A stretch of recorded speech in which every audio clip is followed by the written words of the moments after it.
Assalamualaikum warahmatullahi wabarakatuh. Waalaikumsalam warahmatullahi wabarakatuh. Selamat siang, salam sejahtera untuk kita semua. Yang terhormat Ibu Winur Purbosejati SPD selaku Kepala SD Negeri Bajiro, yang saya hormati Bapak Ibu Guru dan karyawan SD Negeri Bajiro. Marilah kita memanjatkan puji dan syukur kehadirat Tuhan Yang Maha Esa yang telah melimpahkan rahmat dan hidayahnya kepada kita, sehingga pada hari ini kita dapat melaksanakan Ombel dengan materi perencanaan pembelajaran. Sebelumnya, marilah kita buka acara Ombel hari ini dengan membaca Basmalah bagi yang beragama Islam dan bagi yang beragama non-Islam dipersilahkan. Bismillahirrahmanirrahim. Semoga dengan doa yang kita baca, acara Ombel pada hari ini dapat berjalan dengan lancar. Selanjutnya kami persilahkan kepada Ibu Winur untuk memandu materi pada hari ini. Assalamualaikum warahmatullahi wabarakatuh. Waalaikumsalam warahmatullahi wabarakatuh. Terima kasih. Pada Ombel hari ini kita akan mencermati rapor pendidikan dari SD Bajiro terlebih dahulu. Yang pertama ini dari hasil rapor pendidikan kita SD Bajiro terdapat di rekam prioritas, silahkan. Ya, rekam prioritas. Nah, rekam prioritas ini adalah prioritas dari yang terjelek dari rapor kita, itu berada di atas, kemudian ke bawah itu yang paling baik. Nah, di sini berarti prioritas kita atau yang kurang baik dari kita yaitu kualitas pembelajaran. Rapor kita tahun ini semua sudah hijau, alhamdulillah ya, sudah hijau. Tetapi yang terburuk dari rapor pendidikan kita yaitu komponen D1, kualitas pembelajaran.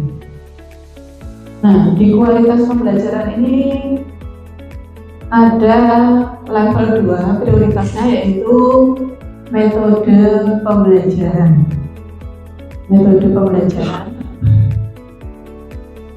Kemudian yang kedua ada penerapan praktek inovatif ya, di D13 dan D23. Kalau dilihat di kolom F ya, di kolom F itu level 2 D13 metode pembelajaran dan D23 penerapan praktek inovatif. Oke, jadi untuk rapor pendidikan kita ini ya, yang di atas itu yang perlu kita benahi. Nah, sekian itu untuk rapor pendidikan. Nah, karena rapor pendidikan kita di kualitas pembelajaran masih kurang, di sini saya akan memandu merencanakan pembelajaran. Next Mbak. Nah, di PMK kan ada beberapa pilihan untuk kepala sekolah. Kalau saya memilih untuk memandu perencanaan pembelajaran, yaitu upaya mengkomunikasikan visi misi dan prioritas satuan pendidikan yang berpusat pada peningkatan kualitas pembelajaran di SD Bajiro. Oke, lanjut Mbak. Nah, kita mulai dari visi SD Bajiro. Terwujudnya siswa berakhlak mulia, berprestasi, mandiri, berbudaya, dan peduli lingkungan. Lanjut. Kemudian misi sekolah kita yaitu terintegrasi kecakapan abad 21. Ini kalau tidak salah ada 11. Yang pertama, meningkatkan kegiatan impak. Yang kedua, semua warga diikutkan dalam kegiatan peningkatan kompetensi agar memiliki kemandirian untuk mengembangkan pribadinya.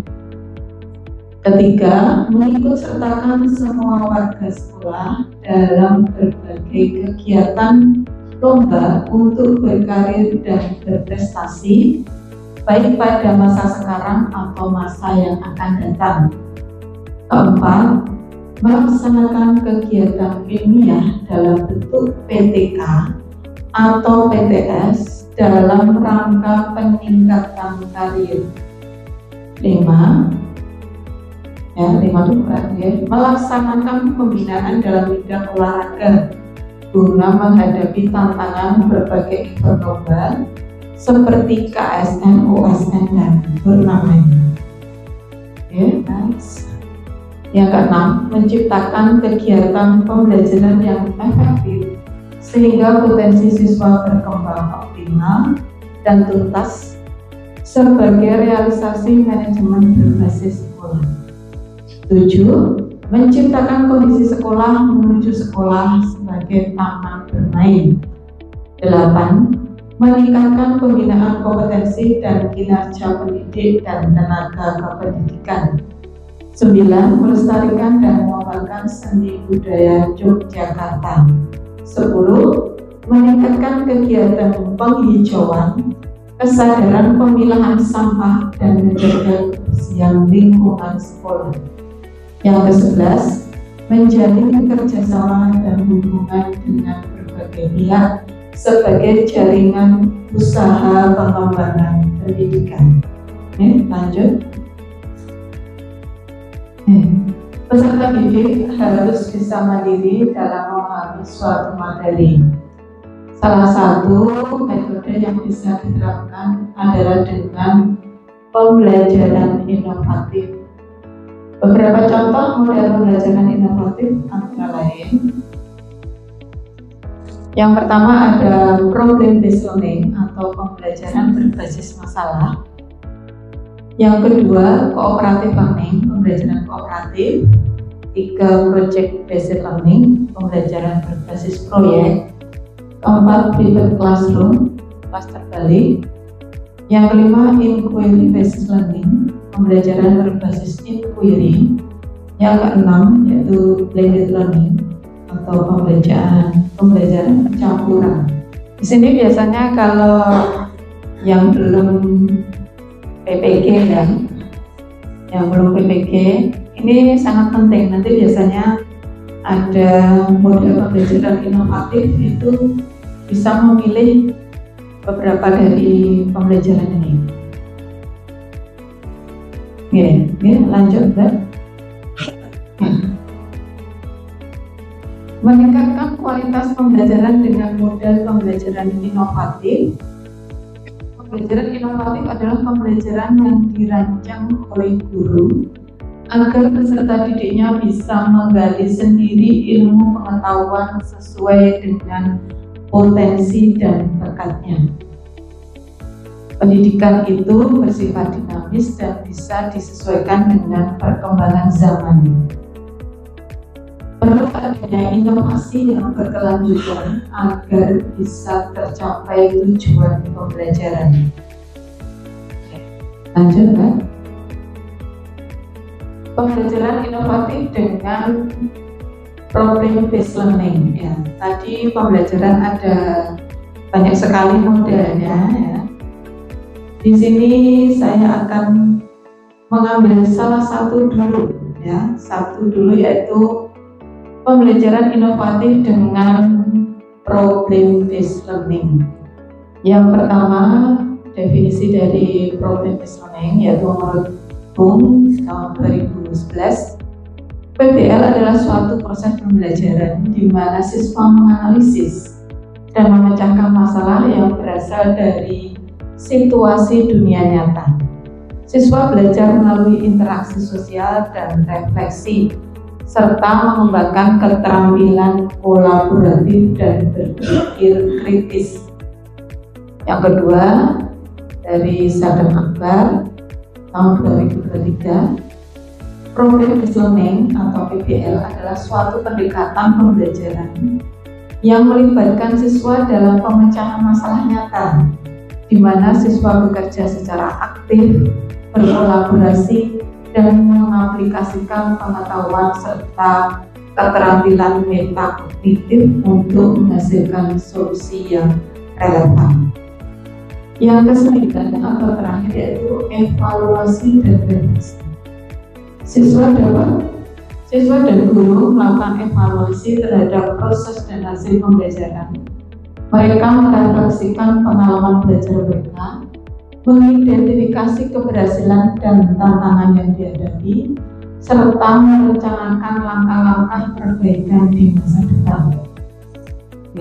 Ini tulisan ini berasal dari sumber buku model dan metode pembelajaran inovatif, teori dan panduan praktis yang ditulis oleh Sadam Akbar dan kawan-kawan, terbit tahun 2023.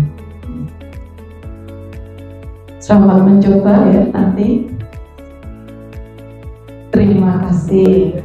Untuk selanjutnya kita membuka diskusi ya, tentang perencanaan pembelajaran.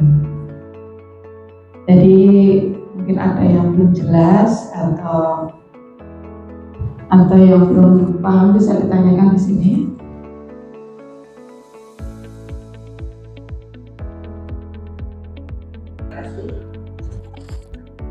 Terima kasih waktu yang diberikan kepada saya. Pertanyaannya yaitu, apakah model PBL ini bisa dilaksanakan untuk semua materi pelajaran pada saat ini? Terima kasih. Saya ya. Ya, silakan. Ya, terima kasih atas waktunya. Bagaimana cara menyampaikan masalah pada siswa? Terima kasih. Yang pertama dari Ibu Kristiani Diavitaloka SPD, guru kelas 1 ya, menanyakan tentang apakah model problem-based learning bisa diterapkan di semua materi pelajaran di semua jenjang kelas ya. Kalau suatu model pembelajaran itu tidak ada yang paling baik ya, tidak ada. Jadi adanya cocok dan tidak cocok ya. Jadi untuk model problem-based learning ini kita sesuaikan ya. Jika suatu materi itu bisa kita masukkan ke problem-based learning jika ada permasalahan yang perlu digali atau perlu dipecahkan ya. Jadi bisa saja menggunakan problem-based learning untuk pembelajaran, model pembelajaran. Tapi bisa juga menggunakan misalnya project based learning atau pembelajaran yang berbasis proyek gitu ya. Jadi tergantung dari materinya, materi yang akan kita sampaikan ke siswa. Jika dirasa cocok menggunakan PBL atau problem-based learning, nah kita bisa menggunakan problem-based learning. Tetapi jika dirasa cocok dengan model yang lain, misalnya PBL atau project based learning atau pembelajaran berbasis project, nah itu bisa kita memakai PJBL. Jadi tidak harus memakai PBL ya. Bisa juga misalnya blended learning ya.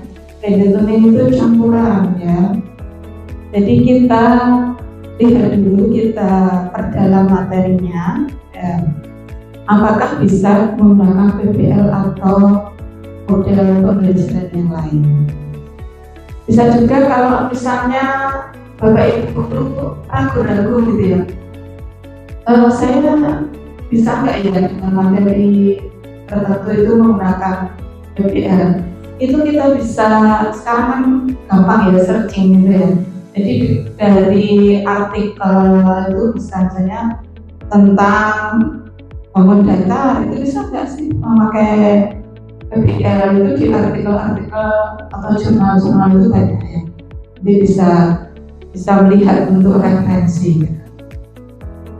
Begitu ya, berita ya dari Ibu Tuti Sugianti, SPD Guru Kelas 2, yaitu bagaimana cara menyajikan permasalahan dalam model pembelajaran PBL, problem listening.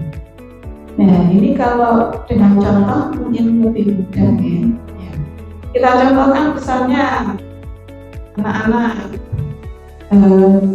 kita berikan video atau mungkin gambar lingkungan yang kotor gitu ya, lingkungan yang kotor, banyak sampah ya, kita tayangkan video, kita tayangkan gambar, terus menyajikan permasalahan yang sederhana bagaimana.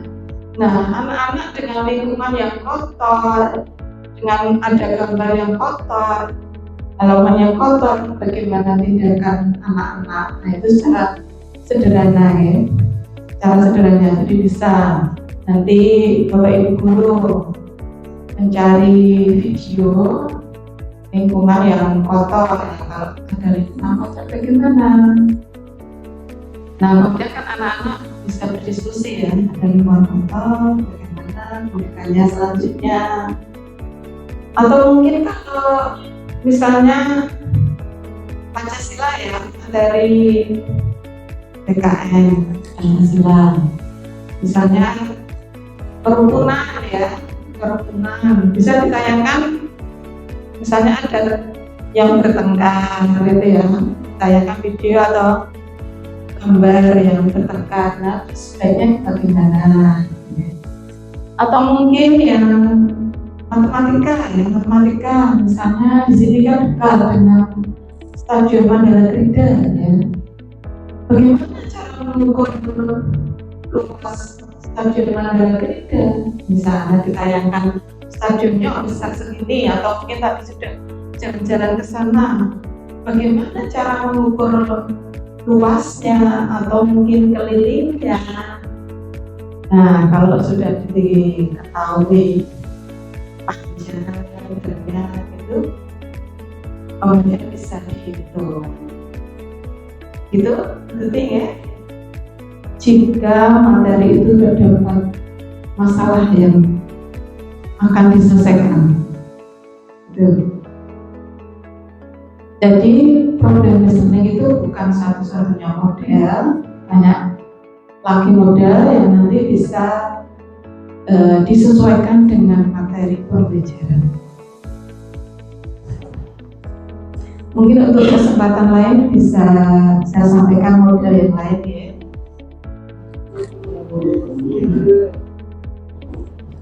Mungkin itu saja untuk pelaksanaan Kombel hari ini. Terima kasih atas perhatiannya. Assalamualaikum warahmatullahi wabarakatuh. Terima kasih kepada Bu Yunur dosen di SPD yang sudah memandu materi hari ini. Yang pertama, beliau menjelaskan tentang rapor pendidikan, selanjutnya tentang pembelajaran inovatif, dan memaparkan penjelasan contoh pembelajaran inovatif yaitu model problem based learning. Semoga dengan apa yang Ibu sampaikan dapat bermanfaat bagi kita dan dapat kita terapkan di sekolah kita dengan lebih baik lagi. Amin. Saya sebagai moderator tentunya banyak salah kata, salah perbuatan, saya mohon maaf yang sebesar-besarnya. Sekian dari saya. Terima kasih. Wassalamualaikum warahmatullahi wabarakatuh.